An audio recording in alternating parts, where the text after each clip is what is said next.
بسم الله الرحمن الرحيم. الحمد لله رب العالمين. الصلاة والسلام على أشرف الأنبياء والمرسلين نبينا محمد وعلى آله وأصحابه أجمعين. أما بعد, last week we started an introduction where we talked about what is Mustalah al-Hadith, and we talked about what is a Hadith, what does a Hadith comprise of. Um, And we said that a hadith consists of a matan and a isnad, two parts, right? A matan and a isnad. The matan is the actual wording of the person who basically said something. So generally, when we say hadith, we mean the sayings of the Prophet sallallahu alaihi wasallam, or his actions, or his approvals, right? So the matan would be his actual statement or his actual action or whatever he approved of. And the sanad would be the chain that goes back to the Prophet sallallahu alaihi wasallam. So the chain of narrators, right? Going from the author of a book, for example, Al-Bukhari, who heard from his sheikh, who heard from his sheikh, who heard from his sheikh, all the way up back until the Prophet sallallahu alaihi wasallam. That is the isnad, which is also known as the sanad, the chain of the hadith. So you have two parts. You have the matan and you have the sanad.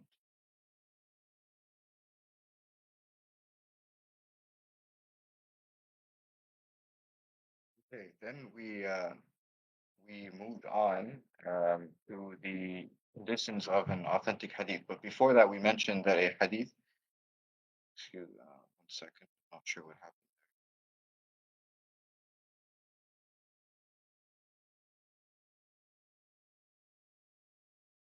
Yeah. Okay, so we mentioned that a hadith can either be authentic, acceptable, or weak. So the ulama of hadith, they divided hadith into three categories. Okay, authentic hadith, which they call sahih, uh, a level that is slightly lesser than sahih, which is called acceptable. This is known as al hadith al hasan. And so Sahih and Hasan are both accepted, but Sahih is authentic, is a high level of authenticity. And Hasan is a little bit lower than that, but still accepted. 1 second, let me let this brother in, Ahmed Amin. And then the weak hadith is called Al Hadith al Da'if, and that hadith is rejected, is not accepted. Okay, so there are three categories of hadith: sahih, hasan, and da'if. Authentic, acceptable, and weak. The ones that are accepted by the scholars of hadith and the ones that we use um, to derive rulings for fiqh and for other things as well is the authentic, the sahih, and the hasan, the acceptable hadith. When we're looking to determine the authenticity, we have to look at both the matan and the isnad. We can't just look at the isnad. And we mentioned last week the six conditions of an authentic hadith, right? The six conditions. Uh, Four of them are related to the isnad, and two of them are related to the matan. So we said that even though an isnad could technically be authentic, the matan could be weak. The matan could be weak, and we'll learn how that happens, right? So there has to be six conditions to determine whether a hadith is authentic, right? And we have to look at both the matan and the isnad. We can't just look at the isnad alone, right? A lot of people think that it's the science of hadith is only looking at the sanad, but this is not necessarily true.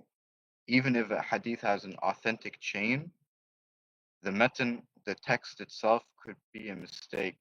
The text could be a mistake, and we'll learn how we can determine how if that occurs in the hadith. So six conditions: a sahih and a hasan hadith must meet those six conditions. And a weak hadith is one where any of those conditions are not met. So any one of those conditions, or um, more than one of them, um, are not met, so the hadith would be considered weak. Um, Maybe we should go back to the conditions, so just so we can sort of remind ourselves what they are. So, when I said there's six conditions. There are five conditions. Okay, so the conditions of Sahih, you can read them. Um, the chain must be connected from the author to the Prophet, sallallahu alaihi wasallam. The narrators must have good character, must have good memory. The hadith must not contradict another, and there must not be any hidden errors. We went through that last week. Inshallah, we'll go a little bit more in detail this week as well when we look at the hadith sahih. So that's the basic recap. So now we know that there are three categories of hadith. Um, Specifically, when we're talking about, like, in relation to, do we accept the hadith or do we reject it? Then the ulama of hadith have divided the hadith into three categories. There are different categorizations of hadith, but when we're talking about from this perspective of, do we reject or do we accept the hadith, then they have divided the hadith into three categories: Sahih, Hasan, and Da'if. So today, inshallah, we're going to look at Sahih and Hasan. So, what is a hadithun Sahih? The Arabic definition is: الحديث الصحيح هو ما اتصل سنده بنقل العدل تام الضبط عن مثله ولا يكون شاذا ولا معلا.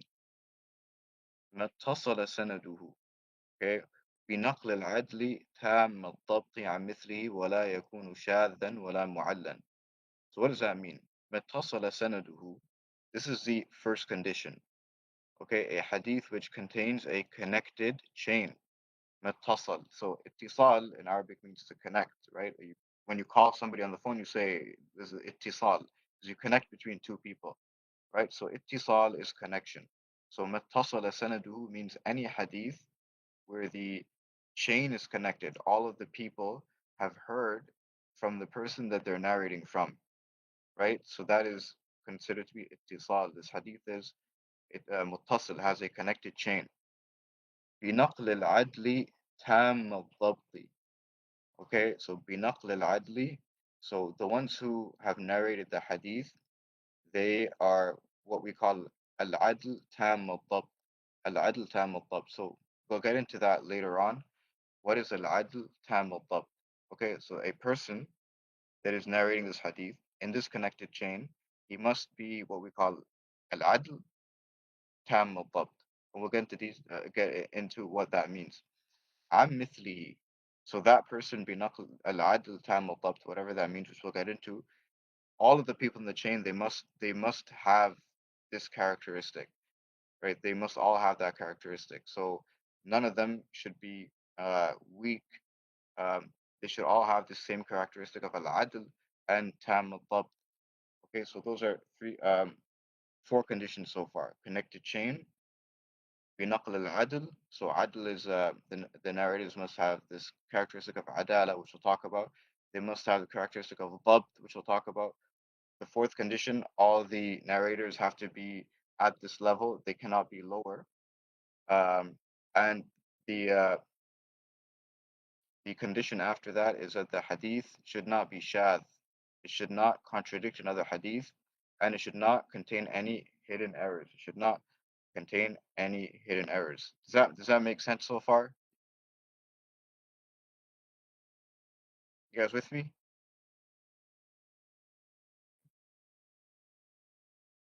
Okay, so al-ittisal, okay, we said the chain must be connected. This means that the student must have received the hadith from his shaykh. He must have heard the hadith from his shaykh. Okay, and there are different ways of receiving hadith. The strongest way is sama'. So he heard the hadith from the mouth of his shaykh, or qira'ah, where somebody read a hadith to a shaykh and he was present in a gathering and he heard it. So these are two ways of receiving hadith. There are other ways as well, but these are the two strongest ways we could say of receiving a hadith from a shaykh.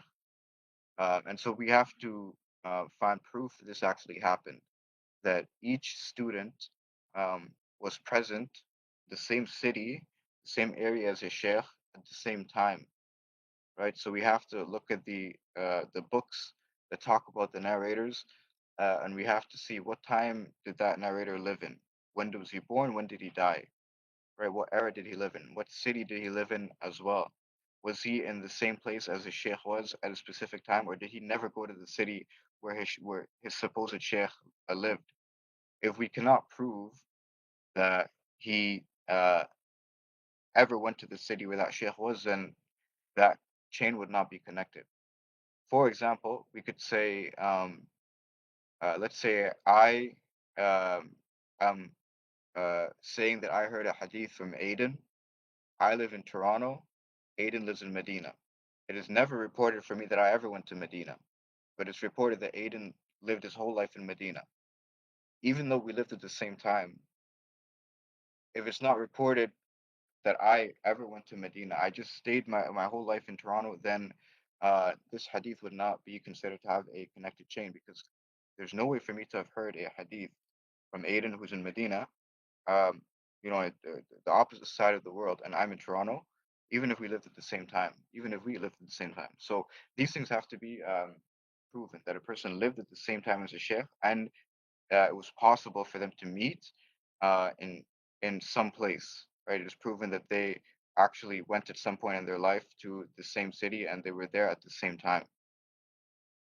And to learn this, we have to go back to the books of Al-Jarh wa Ta'dil, where the scholars talk about the narrators. Right, so this has to be this condition has to be fulfilled for the hadith to be authentic. Every narrator must have met his sheikh and heard a hadith, the specific hadith from his sheikh. Okay. Condition number two, okay, which is that the narrator must have this characteristic of al-adala. So we call this person al-adl. Al-adl. Every narrator in a chain of an authentic hadith must be adl. What is adl? Adl, a person who is called adl, um, adl in linguistically means just, to be a just and a fair person. Um, al-adl actually means justice, the word justice and fairness. But in this case, it has a more a specific meaning. It means al-muslimu al-balighu السالم من أسباب الفسق وخوارم المروءة. Uh, so basically, al-adl means a person that has adala. And what does adala mean?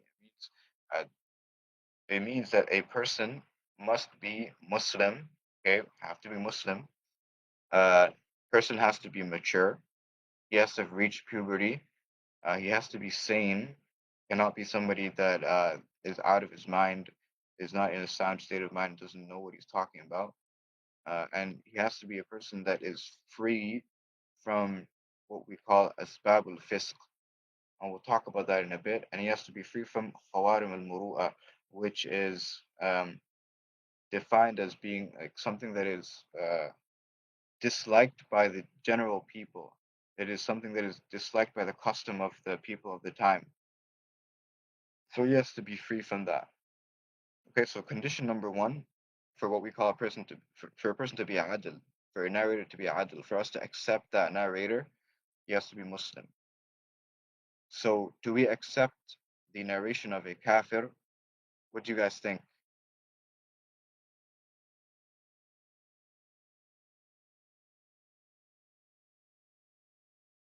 Suppose a kafir came and said that I heard well, let's say we have a narration going back to a kafir who said, I heard the Prophet ﷺ say something. We wouldn't accept that hadith. We would not accept a hadith from a kafir or even anybody in the chain. It doesn't have to be directly from, hearing from the Prophet ﷺ. It could be at any level of the chain. There cannot be a kafir. Um, However, the scholars have said that uh, a Muslim who heard a hadith when he was a kafir but narrates it when he's Muslim, we accept that hadith. we accept that hadith. So if he heard it while he was a kafir, but he narrates it when he's Muslim, we still accept that hadith. Okay, so we accept the hadith of a kafir if they become Muslim, if they heard the hadith while they were, kafir. And there are examples of this in the life of the Prophet sallallahu alaihi wasallam, where scholars have accepted hadith. For example, the hadith of Tamim ad-Dari, the Sahabi who him and some of his friends or companions got lost in the sea and ended up in the island where they saw Dajjal. Right, this is when they were not believers, but they became believers after. And then Tamim ad-Dari, he narrated that. He he mentioned the Prophet sallallahu alaihi wasallam, and then he narrated that hadith. He narrated that hadith. So even though like this uh, event occurred to him during the time when he was a non-Muslim, but he narrated it and he passed it on when he was a Muslim. That hadith would be accepted. But a kafir who hears a hadith when he's kafir and does not accept Islam and then for some reason transmits it, we reject that hadith from them. The second thing for a person to be considered adl is al-bulugh. So a person has to be baligh. Baligh means they must be mature. Um, but a person who hears a hadith when he's not mature yet, and then narrates it when he's mature, we also accept this. But on condition that the person is he's not still like a child. He is able to differentiate between right and wrong. So he's like above 5 years old. He's not like a toddler who doesn't understand anything. He knows what's around him. He has a general understanding and awareness of what's around him. Um, so he can understand. Like if he saw the Prophet sallallahu alaihi wasallam doing something, he understands what he saw, and then he can pass it on when he's mature. Okay, but we don't accept the hadith from him if he transmits it while he's still not mature.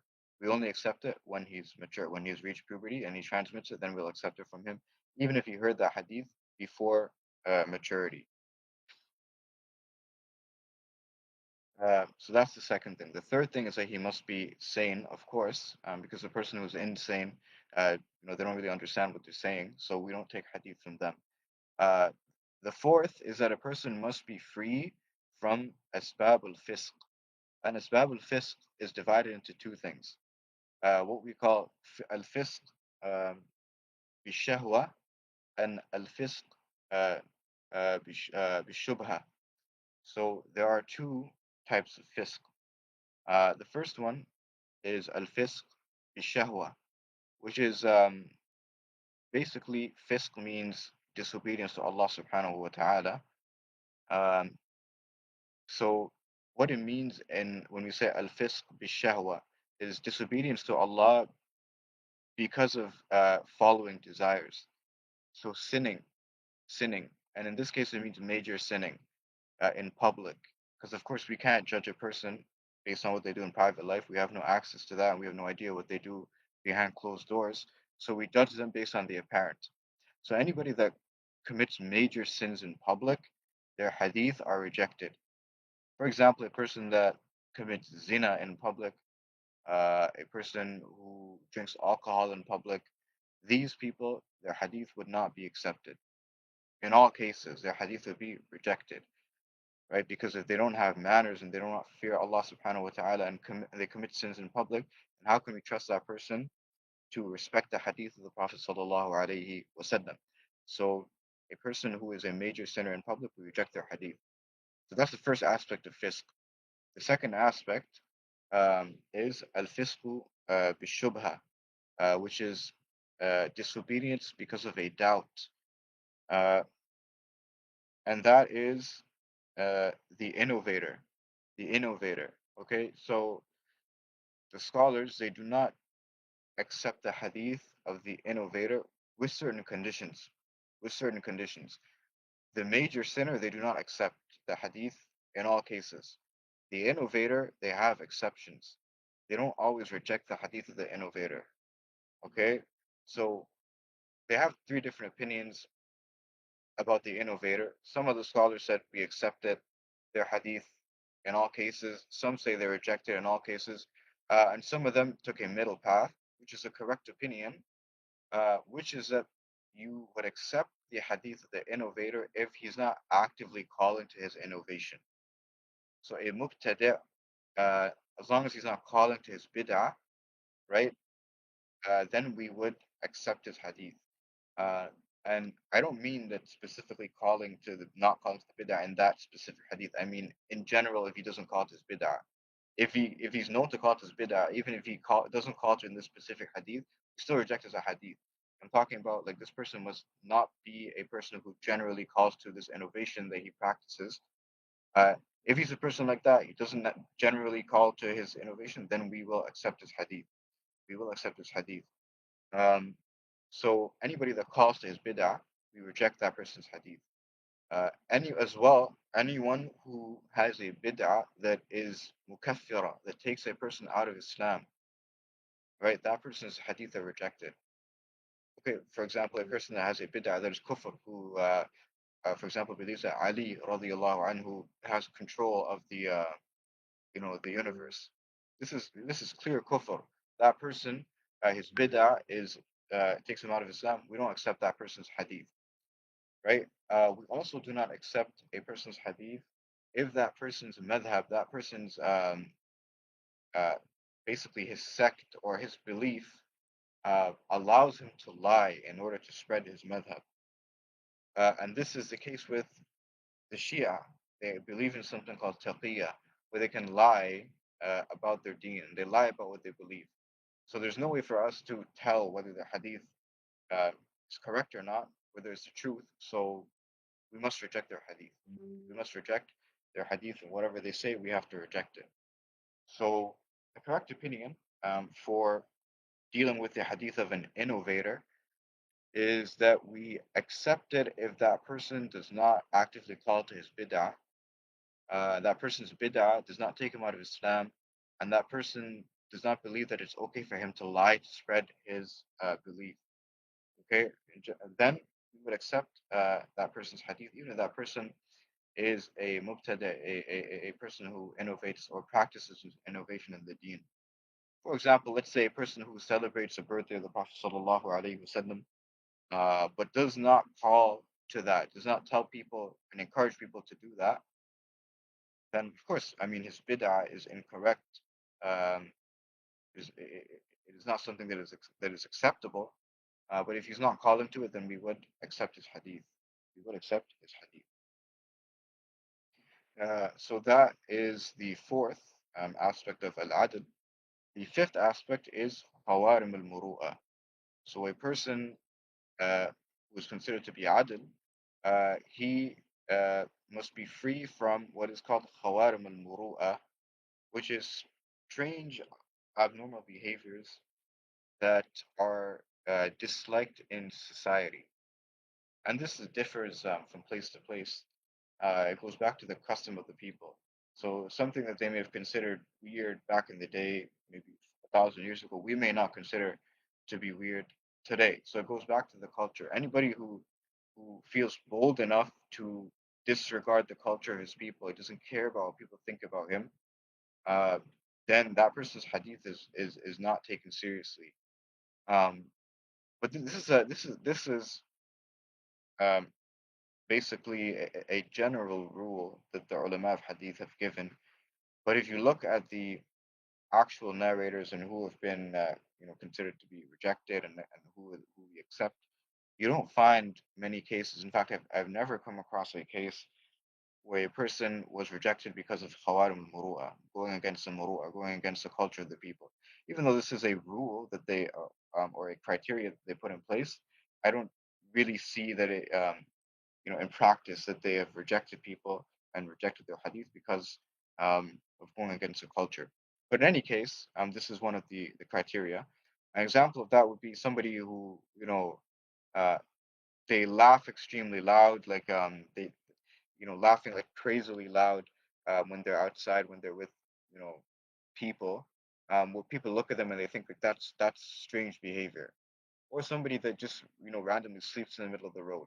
Like this is not normal behavior, right? Like we're talking about a sane person here, right? Somebody who just thinks it's fine to go out and sleep in the middle of the road. Then you know that person, we would not take them seriously. So we would not take them seriously for the hadith of the Prophet sallallahu alaihi wasallam, which we take our deen from. So those are the conditions for a person to be considered adil, right? So to summarize, they must be Muslim, they must be mature, they must be sane, they must not be a major sinner, they must not be an innovator that calls to their innovation, and they must not be someone who disregards the culture and the customs of the people of the society that they live in.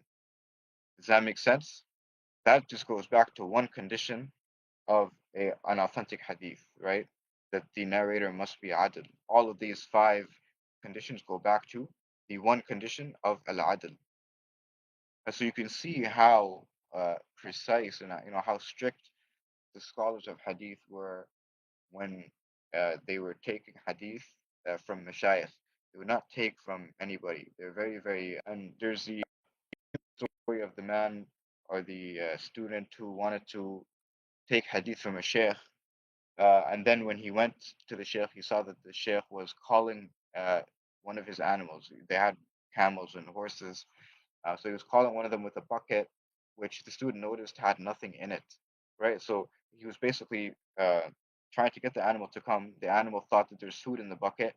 He was trying to attract the animal with the bucket, but the student noticed that there's nothing in that bucket, right? And so he said, "How can I take hadith from this man if he can lie to an animal? He's tricking the animal. So it is possible that he could lie in the hadith that he mentioned, so he did not take from the sheikh." So they were very, very critical and very serious about who they would take hadith from. There's a statement of Ibn Sirin where he said, "Inna hadha al-ilma deenun, fanzuru amman ta'khuduna deenakum." This knowledge that you're taking is your deen. It is your deen, like the most important thing in your life. This is your religion. فَانظُرُوا عَمَّنْ تَأْخُذُونَ دِينَكُمْ. So be very, very careful about who you take your deen from. Don't just take from anybody, any Tom, Dick, and Harry. Be very, very critical about who you take knowledge of your deen from, because this is going to influence how you practice your deen. It's going to influence how you practice your deen. So you have to be very critical about the people who you take your deen from. So that is al-adl. Okay, number two, or number three, is الضبط. الضبط. So every narrator must be adl. They must also be ضابط. ضابط, meaning they have the characteristic of الضبط. What is الضبط? الضبط is basically memory or the ability to preserve hadith. Um, so it is can be divided into two types. The first type is actual memory, which we call ضبط الصدر, which is preservation in the heart. That a person has memorized a hadith and he knows it, and he can recall it at will, right? He knows the wording of the hadith in his heart, right? So if he wants to narrate the hadith, he can just mention it from his head, from his heart. That is the first type. The second type is ضبط الكتاب, which is that a person wrote down the hadith that he heard from his sheikh, and he preserved it in his book, and he preserved it from any errors. So he did not allow any changes to occur to the wording of the hadith in his book. So he preserved it from the time he heard it from his sheikh up until the time that he narrates it. So there are two types, ضبط الصدر and ضبط الكتاب. Both of those are accepted. Um, we don't consider one to be uh, generally worse than the other. Like a person is not weak if they have weak memory, if they have recorded the hadith in their book, right? So they would still be considered a strong narrator if they have recorded their hadith in their book and they are known to go back to that book when they're narrating. However, if a person is known to have a book that he narrates from, but at a specific time, let's say his book got burnt or he lost his book and he started narrating from his head and he's not known to have been good to have had a good memory, then his hadith would be rejected after he lost his book, because we know that he had preserved his book, but he did not have good memory. So once he lost his books, um, he could not narrate well. And the scholars of hadith, they've actually recorded, they have many cases of people who they lost their books were burnt, and then they, uh, they became weak after that because they started narrating from memory. So you have to look at the narrator specifically. And you have to see, was this person, did he have strong memorization or did he have a book? And you have to see when he narrated this hadith, how did he narrate it? Did he narrate it from his memory or did he narrate it from his book? Uh, Even for dabt al-sadr, which is memory, you have cases where a person in general he has good memory, but there may have been something that happened in his life which caused him to then become weak. And we call this al-ikhtilat in Mustalah al-Hadith, where a person had good memory, and then something happened to him in his life. Maybe his child passed away, or he became old. He became old, and his memory became weak, and he started getting confused and mixing up his hadith, right? And the scholars of hadith have mentioned that these situations in their book. So you have to look at each narrator and see, when did this person become weak? Um, he may have been strong when he was in Medina, then when he moved to, let's say, Mecca, he became weak. He became old, and his memory became weak. And so any hadith that he narrated in Medina, the narrators that are from Medina that took from him, you would consider that hadith that they took from him to be strong, to be an authentic hadith. But the ones in Mecca who took the hadith from him when he became weak, that hadith would be weak, right? That hadith would be weak because at that point in time, his memory had become weak. So that is adab, okay? That is the third condition, or the second condition that a narrator uh, must have or must fulfill. First is al-adala, must be adil, and dabt, he must be a dabit, he must have good memory, either in his head, in his chest, or he must have the hadith preserved well in his book. Okay, so another one of the conditions is an mithlihi, and we just mentioned this, which is that everyone in the chain must be adil and must be dabit. So everyone has to have, this high level of memory where uh, they they're not known to make mistakes in their hadith, and they must also have all these conditions to be considered to be adil, which you mentioned. Everyone in the chain must be like this. So the narrator who meets this requirement is called a thiqa, right? The plural is thiqat. And if you go to the books of Al-Jarh wa Ta'dil, which is the books where the scholars talk about the narrators, you will see that they use these terms. So they'll say, example, for a narrator, they'll say, kana thiqa. He was a thiqa, meaning he was a very good narrator. Okay, he was a very good narrator. So that is the term that is used for a strong narrator that we accept hadith from. Um, we also accept hadith from narrators who are slightly weaker in memory. So going back to this condition of dhabt, a person may not necessarily be at the highest level of memorization, but he could have strong memory, but not amazing memory. Meaning he makes mistakes once in a while. Let's say 80% of the time he gets it right. That person is called saduq. So he's adil, right? He has the same conditions to be called adil. He has adala, but in terms of memory, he's a little bit weaker. So he doesn't have as great uh, uh, memory as the thiqa, but his hadith are still accepted, and that person is called saduq. That person is called saduq. As we'll see later, the hadith of a thiqa, or the hadith where all the people in the chain are called thiqat, that is a hadith sahih, and a hadith where the narrators or one of the narrators is a saduq, meaning he has slightly weaker memory. This is what is called hadith al-hasan, an acceptable hadith. Okay, moving on to uh, the next condition. So the conditions that we've mentioned so far are related to the isnad, the chain of the hadith alone. So al-ittisal, connected chain, this is related only to the sanad. Everyone must have met and heard hadith from his sheikh. The narrator must be adil and dabit, must have good memory and be generally have good character. This is related, of course, to the isnad, to the people in the isnad. Now, this is called shudud. Shudud. This is the fourth condition. The hadith must not contradict another hadith that is more authentic.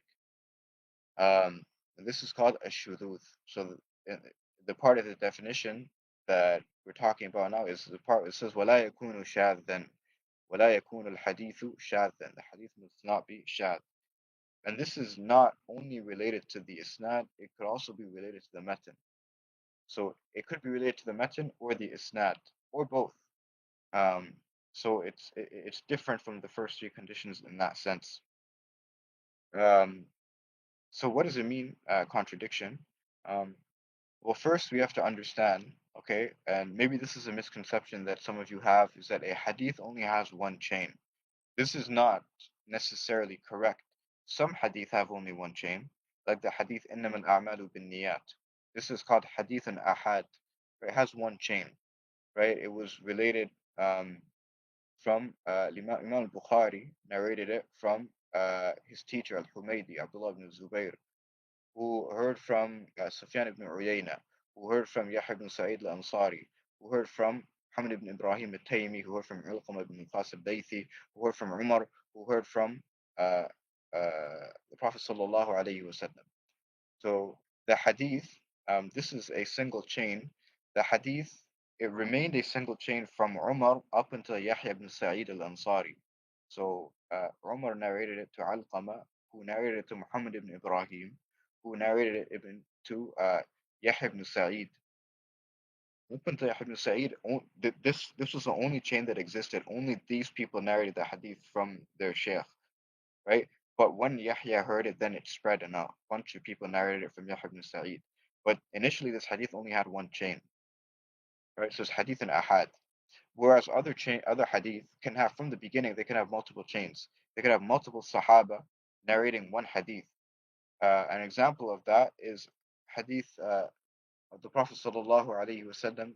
من كذب علي متعمدا فليتبوأ مقعده من النار. Whoever lies against me intentionally, then let him take his place in the hellfire. And let him take his place in the hellfire. Um, that hadith has been narrated by over 72 companions of the Prophet sallallahu alaihi wasallam. So this would be, this is mass transmitted. Right? So it's got many, many chains.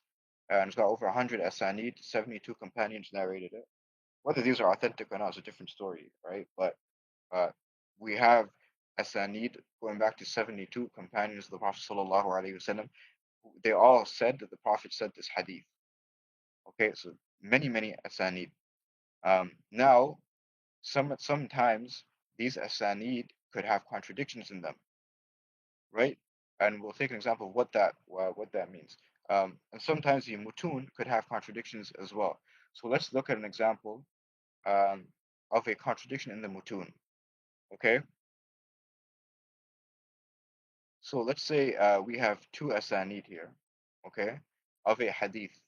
Okay, this is a hadith of Aiden eating cookies. Okay, so we have one chain, which is let's say this narrator named Idris narrates from who heard from Zayd, who heard from Ahmed that Aiden ate three cookies.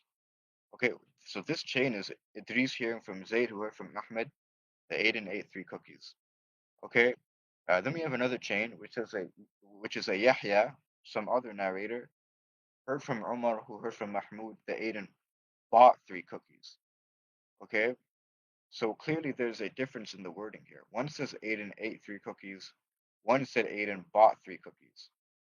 Okay, let's just imagine or assume that both of these isnads, both these chains are technically authentic, meaning Idris actually met and heard from Zayd. Zayd met and heard from Ahmed. Okay, and Ahmed actually lived with Aiden and saw Aiden supposedly eat three cookies. Yahya, the second isnad now, Yahya actually met and heard from Umar. Umar met and heard from Mahmud, and Mahmud also lived with Aiden and supposedly saw him buy three cookies. Okay, these are technically both authentic asanid. Okay, and let's also assume that these narrators are all adil and all dabit. They all have good character and they all have strong memory. But there's still a problem in the mutun. One of them must be wrong. One of them must be wrong, right? Because there's a contradiction. Aiden ate three cookies, or Aiden bought three cookies. Either Aiden did both, okay, or one of these ahadith is a mistake. Okay, one of these wordings is a mistake. And so in that case, we have to look at the narrators, okay, and we have to see which ones are stronger, okay. Um, we have to look at in that case different there are different factors, okay. We have to look at different factors. So we can, for example, consider the factor of comparing between Ahmed and Mahmoud, okay. Who was closer to Aiden? Was Ahmed like his best friend and Mahmoud maybe saw him one time in his life? Okay, maybe Ahmed was Aiden's best friend and Mahmoud only visited Aiden one time. In that case, we would take Ahmed more seriously because Ahmed would know Aiden better and would know what Aiden did better. So we would take this isnad and we reject the other isnad. We would assume that Mahmoud made a mistake. Even though he's a strong narrator, we'd assume in this case he made a mistake. Okay, so even though the asanid are technically both authentic, okay, this hadith, when we look at the matan, we see there's a contradiction. Okay, and so we would have to pick one over the other, and we pick in this case Ahmed because Ahmed is was Aiden's best friend and would know Aiden better than would know Aiden better than Mahmoud. Does that make sense? Does that make sense? Like this is as an example of where there's a contradiction in the matan.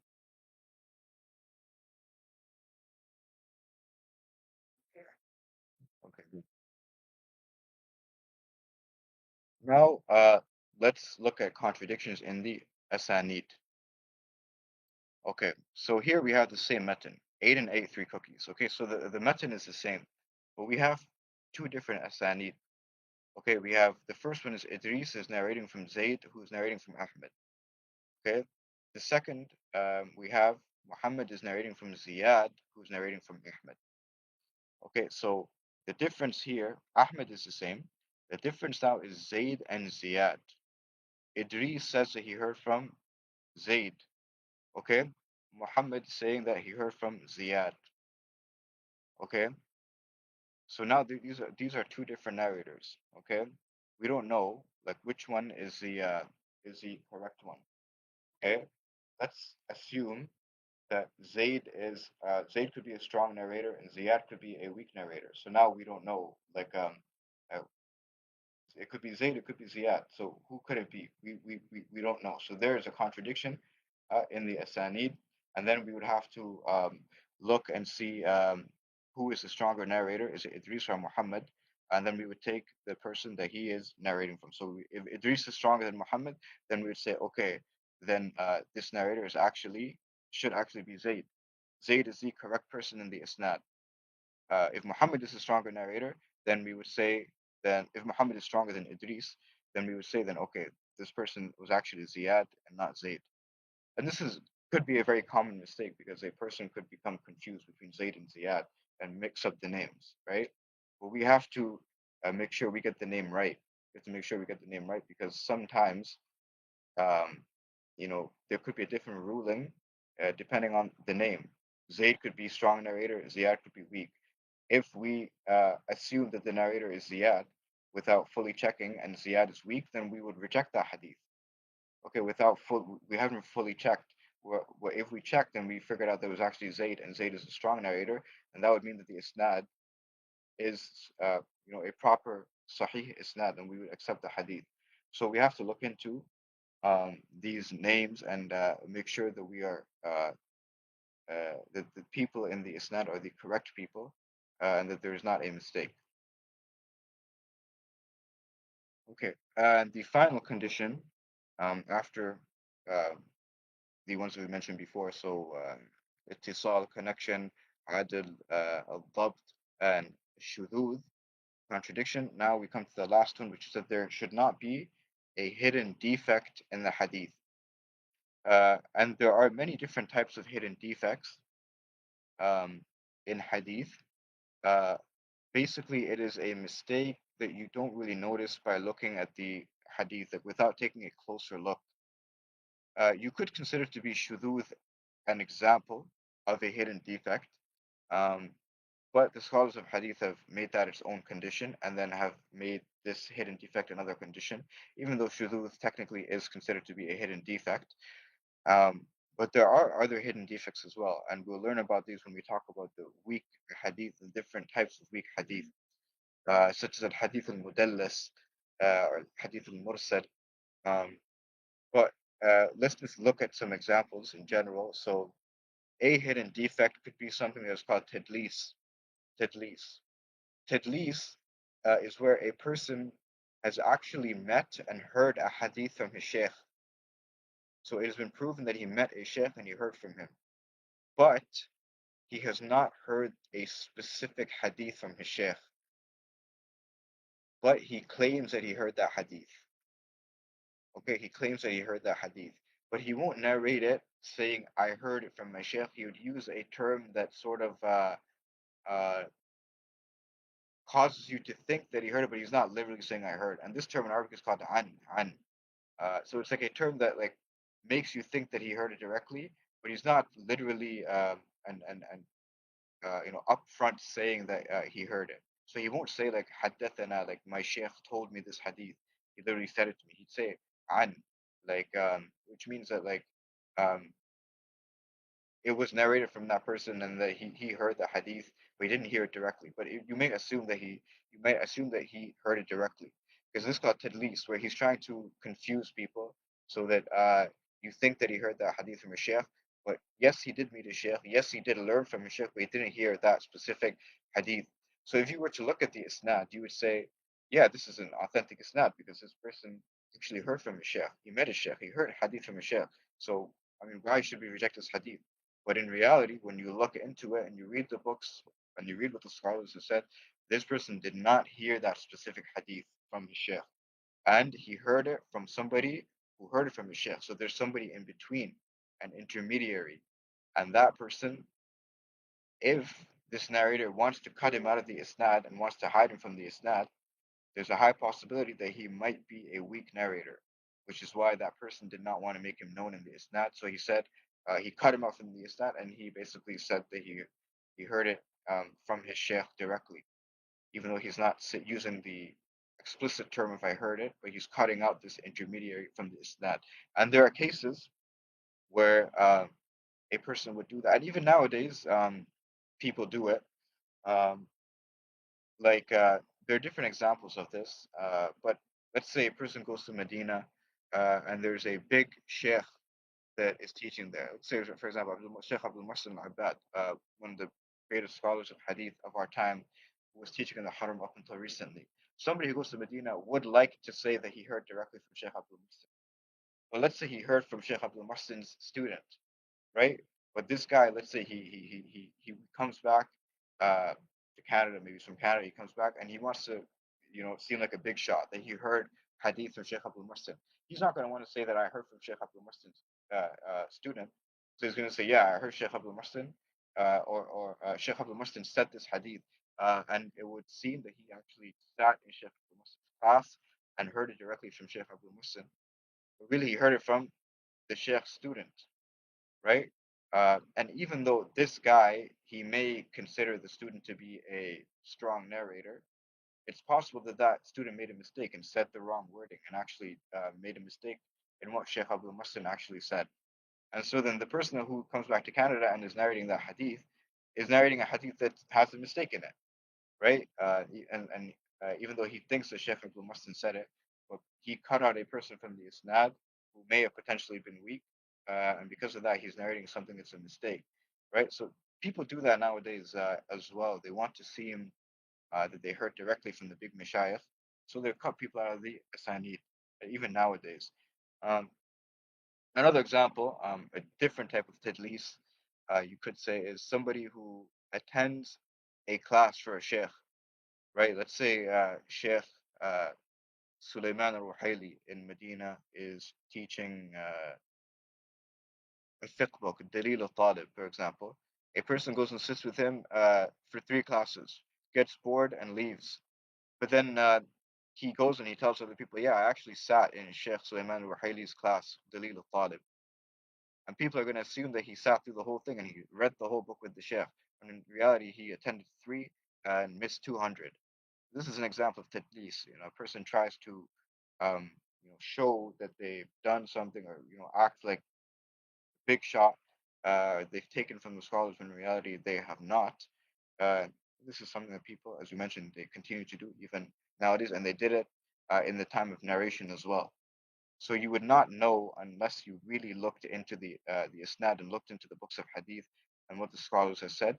You would not really know that this hadith actually has a mistake in it. And here's an example of an authentic hadith. The hadith, as we mentioned, إنما الأعمال بالنيات. And here I've included the the uh, the dates or the years of the deaths of these narrators, so we can see that they all lived in times the same time as their mashayikh, so they're able to hear from them. So this is hadith is narrated from Imam Bukhari, who died in the year 256. He mentioned this hadith, sorry, in his Sahih. It's the first hadith in his Sahih. He died in the year 256. He heard it from his Sheikh Abdullah ibn Zubayr al-Humaydi, who died in the year 219. So if his Sheikh died in the year 219 and he died 256, it's very likely, it's possible that he did meet his Sheikh. Right? There's only a difference of 30 something years between them. Abdullah ibn Zubayr heard from Sufyan ibn Uyayna, who died 20 years before he died. Again, possible that he heard from his Sheikh. Sufyan ibn Uyayna heard from Yahya ibn Sa'id al-Ansari, who died 50 years before. This, are 40 years before. Yes, 50 years before. I mean, it's a bit of a gap, but it's still possible that he heard from this sheikh. And then he heard from Muhammad ibn Ibrahim, who died in the year 119. Again, pretty close in gap. Who heard from Al-Qama, who died in the year 86. Who heard from Umar, who died in the year 23. So it is possible that they all met. Of course, this is not enough. Just looking at the dates is not enough. You actually have to look into the books, Al-Jarh wa Ta'dil, and see if the scholars said that these guys actually heard from these mashayikh, right? You have to look at the teachers and the students of the narrators and see if the scholars mention these names. If in the books of hadith you cannot find the Sufyan ibn Uyayna heard from Yahya ibn Sa'id al-Ansari, then this means that this hadith is a mistake, and there may be somebody in between them, between Yahya and Sufyan. So you have to confirm in the books of hadith, in the books of the scholars of hadith, to see if these guys have actually heard from who they're claiming to have heard from. And the hadith, of course, إِنَّمَا الْأَعْمَالُ بِالنِّيَّاتِ, actions are according to intentions. This hadith is very well known. Again, these are the conditions uh, of an authentic hadith that we just went through in some detail. Uh, and we'll move on to Al Hadith Al Hasan probably next time because I don't think we have time today. But it is the same conditions basically, except that when we look at the third condition, Al Dhabt, uh, the narrator is slightly weaker in terms of memory. So you could say a thiqa, he gets it right 95% of the time. And a saduq, a person who is slightly weaker, whose hadith is hasan, he gets it right 70-80% of the time. Right? So all the conditions, the rest of them are the same. Only the only difference between hasan and sahih is in the memory of the narrator, according to the definition of Ibn Hajar, at least. Yeah, okay. So there are two types of hadith sahih, two types of hadith hasan. We'll get into that inshallah next time. We'll also get into some masail. I hope that we get it done today, but it's already past 10. So we'll end it there inshallah ta'ala. وصلى الله وسلم وبارك على نبينا محمد وعلى آله وأصحابه أجمعين. جزاكم الله خيرا for listening. Assalamu alaikum wa rahmatullahi wa barakatuh.